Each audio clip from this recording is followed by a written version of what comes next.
Hello, welcome to Joy in Our Town. I'm Sherry Duckworth. We have a lovely show for you today. Take a look at this. I became homeless with a family breakup. Everything was going okay in my life, it seemed, one day. And all of a sudden, they stopped going okay.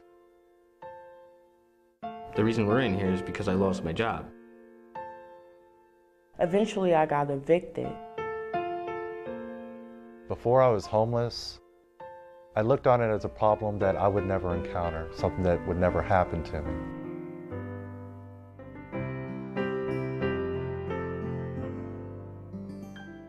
Someone who is in a homeless situation is in a situation. It does not define who they are or what kind of person they are. I have to tell you, when I arrived, I was new in my congregation. I didn't know who the guests were and who the volunteers from the congregation were.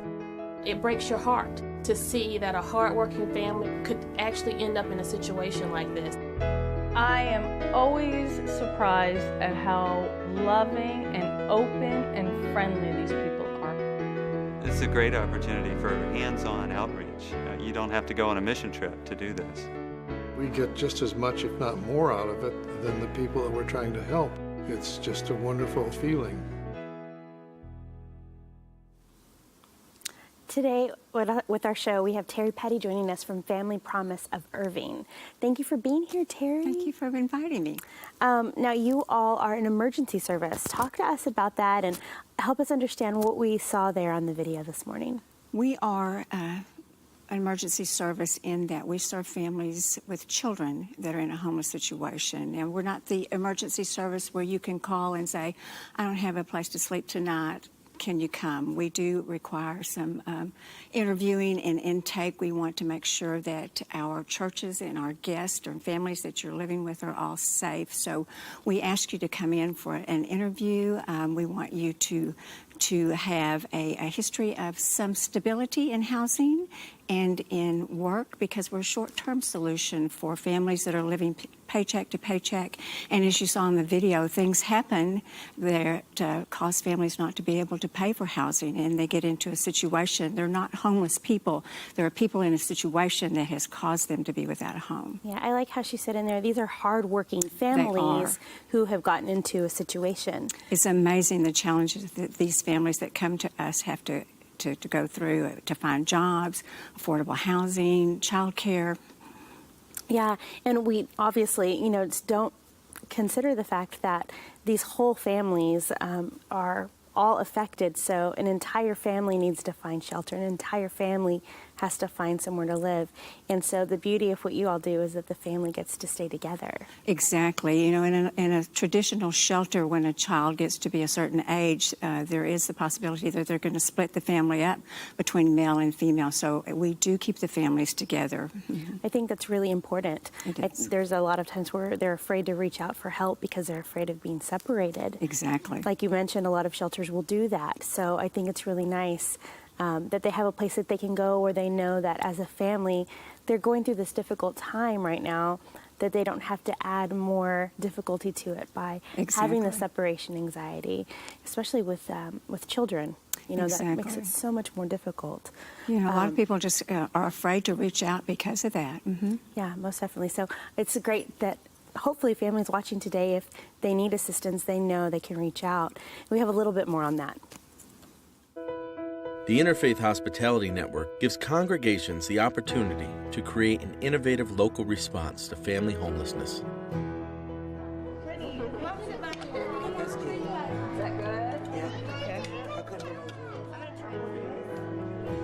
The people coming in and spending their time with us and cooking the meals for us have been a great help. Often when we talk about a program like this, we think about, I'm an awfully busy person, I've got a lot of things to do. So when I tell people about why they might want to be part of Family Promise, I'll talk about how it's a chance to live out your faith. On Sunday mornings and in other contexts, we talk a lot about serving God. This is a way you can actually do it. I think that IHN takes a big responsibility in these people's lives. So for me to do my little part that I can make a dinner, come, spend some time with people, feed them, is wonderful. So I feel like it's a minimal effort for such an enormous return. Every congregation only hosts about 4 or 5 times a year. That makes an easy job to volunteer for.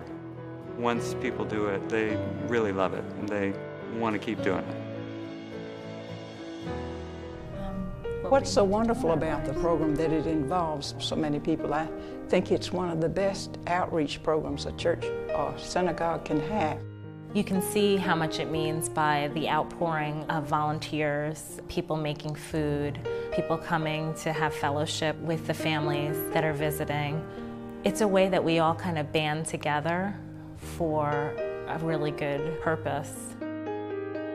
People are compassionate. They want to make a difference. They don't always know how. And so IHN provides a way for people to address a major social issue and make a huge impact in the lives of families right within the walls of their own house of worship.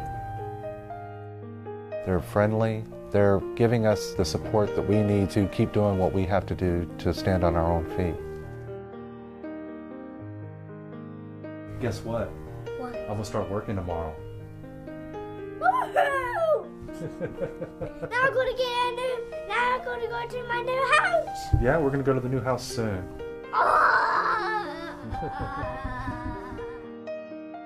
I'm proud of you, Daddy. Oh, thank you. I love you, Daddy. I love you too. That is precious. I'm so proud of you, Daddy. I cannot watch that without tearing up. Oh my goodness. And he gets excited and says we're going to get to go to our new house. Right. Oh, it just makes you grateful so much for what you have. It does. And of course, it's wonderful to see the volunteers who come in to help. They have so many lovely things to say about helping. Talk to us about being connected to your organization. How do the families get connected? How do they qualify? And also the volunteers, how do they qualify? Well, to get connected, there's several ways. You can go on our website and email us. We are in partnership with our local school districts. So we really believe that the teachers and counselors are the boots on the ground that might identify families that wouldn't know about the social services. We are in collaboration with other nonprofits here in Irving, so you can get connected there. On our website, you can get our telephone number, and it starts with a telephone call. We want to know the basics. Are you in crisis? Are you homeless? Can you pass a criminal background check and a drug screen? Because we do want to, because the families are in the churches, we want to be safe, and they're living in community with each other. They want them to be safe.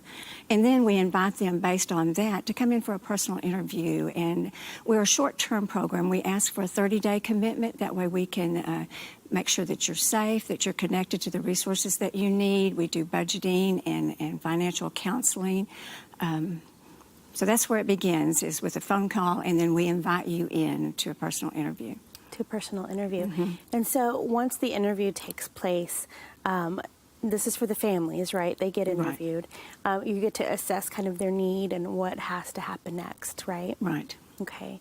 All right. Well, we're going to take a look at something else that we have for you today, for our guest today. He had PTSD and other problems, and the violence became too unbearable.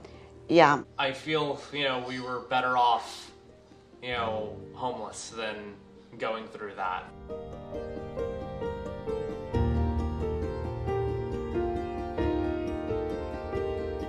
We go to a park, in a parking lot, and just sit there. I was so worried and afraid. And she said, I found a place called Family Promise in Irving. And she said, would you be interested in going there? And she gave me the address, and we were on our way. I'll never forget the relief. I don't think there's any good adjective to put to the experience. Everybody has a different story. There's some common themes, but everybody's personal stories are different. The host churches provide a private space in their building for each family, And that could be a Sunday school room that they take out the Sunday school stuff and put in our rollaway beds and lamps and rugs. So it is a home-like environment for their families. Volunteers from that church provide the nighttime meal, hot meal, and hang out with the families and do homework or crafts or just interact with the families. It wasn't just having a bed. The churches, the people, they went out of their way for us as if we were their family, and they had just welcomed us home. I believe in Family Promise because I've seen the success stories, I've heard the success stories, I've had families come to me afterwards saying that it was a great service for them, it really helped them, it changed their lives. Going from homelessness to having a roof over our heads again, where, you know, it was safe, you know, nothing could have happened. I felt no need to worry about what was going to happen next. Family Promise became that home, that family that I desperately needed and that I wanted Grady to be around. My hope for Family Promise of Irving is that we can get more churches involved and that we can continue our partnership with the community at large, because we do work closely with other nonprofits, with the school district, with businesses, with churches. It's a situation that affects everybody. It must be so heart-wrenching and difficult to interview these families and hear some of these stories of just the heartache and the pain that they're going through. It's also wonderful that you're able to provide them a safe place. Talk to me a little bit more about that. It is amazing to me, a learning experience every day to realize what these challenges the families have. When they come into our program the first night, they're apprehensive. They don't know why we're doing what they're doing. They don't know what to expect.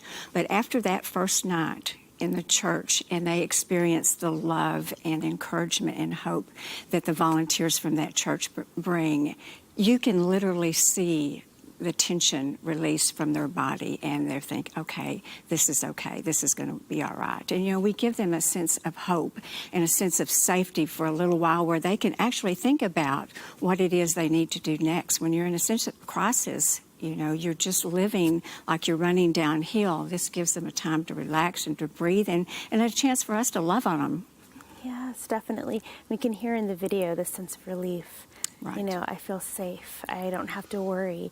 And just thinking about constantly living in a state of worry and angst.